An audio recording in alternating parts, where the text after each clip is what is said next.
మత్తయి సువార్త 7వ అధ్యాయం. మీరు తీర్పు తీర్చకుడి, అప్పుడు మిమ్మును గూర్చియు తీర్పు తీర్చబడదు. మీరు తీర్చు తీర్పు చొప్పుననే మిమ్మును గూర్చియు తీర్పు తీర్చబడును. మీరు కొలుచు కొలత చొప్పుననే మీకును కొలవబడును. నీ కంటిలోనున్న దూలమును నెంచక నీ సహోదరుని కంటిలోనున్న నలుసును చూచుటయాలా? నీ కంటిలో దూలముండగా నీ సహోదరుని చూచి నీ కంటిలోనున్న నలుసును తీసివేయనిమ్మని చెప్పనేలా? వేషధారి, మొదట నీ కంటిలోనున్న దూలమును తీసివేసుకొనుము, అప్పుడు నీ సహోదరుని కంటిలోనున్న నలుసును తీసివేయుటకు నీకు తేటగా కనబడును. పరిశుద్ధమైనది కుక్కలకు పెట్టకుడి, మీ ముత్యములను పందుల ఎదుట వేయకుడి. వేసిన ఎడల అవి ఒకవేళ వాటిని కాళ్లతో త్రొక్కి మీ మీద పడి మిమ్మల్ని చీల్చివేయును. అడుగుడి, మీకు ఇయ్యబడును. వెదకుడి, మీకు దొరుకును. తట్టుడి, మీకు తీయబడును. అడుగు ప్రతి వాడు పొందును. వెదుకువానికి దొరుకును.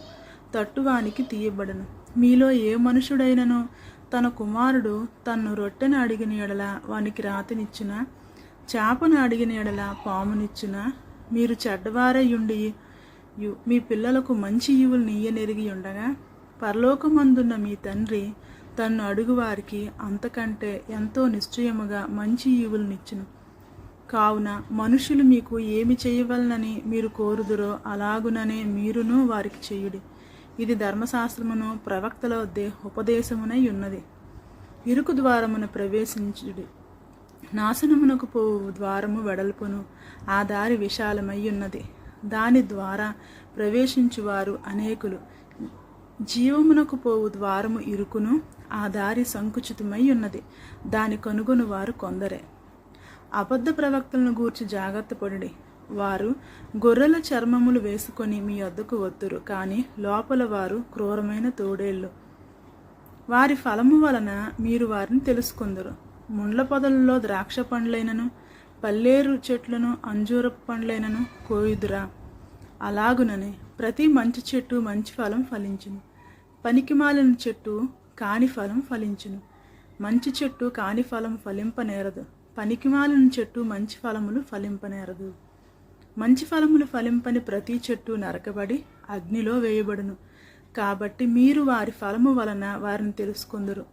ప్రభువా, ప్రభువా అని నన్ను పిలుచు ప్రతివాడును పరలోక రాజ్యములో ప్రవేశింపడు గాని పరలోకమందున్న నా తండ్రి చిత్త ప్రకారం చేయువాడే ప్రవేశించును. ఆ దినమందు అనేకులు నన్ను చూచి, ప్రభువా, ప్రభువా, మేము మీ నామమున ప్రవచింపలేదా? నీ నామమున దెయ్యములను వెళ్ళగొట్టలేదా? నీ నామమున అనేకమైన అద్భుతములు చేయలేదా అని చెప్పుదురు. అప్పుడు నేను మిమ్మును ఎన్నడూనూ ఎరుగను, అక్రమము చేయువార్లారా నా యొద్ద నుండి పొండని వారితో చెప్పుదును. కాబట్టి ఈ నా మాటలు విని వాటి చొప్పున చేయు ప్రతివాడును బండ మీద తన ఇల్లు కట్టుకొనిన బుద్ధిమంతుని పోలియుండును. వాన కురిసెను, వరదలు వచ్చెను, గాలి విసిరి ఆ ఇంటి మీద కొట్టెను, గాని దాని పునాది బండ మీద వేయబడిన గనుక అది పడలేదు. మరియు ఈ నా మాటలు విని వాటి చొప్పున చెయ్యని ప్రతివాడు ఇసుక మీద తన ఇల్లు కట్టుకొనిన బుద్ధిహీనుని పోలియుండును.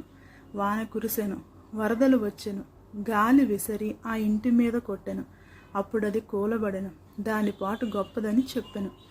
యేసు ఈ మాటలు చెప్పి ముగించినప్పుడు జన సమూహములు ఆయన బోధకు ఆశ్చర్యపడుచుండిరి. ఎలా అనగా ఆయన వారి శాస్త్రుల వలె కాక అధికారము గలవాని వలె వారికి బోధించెను.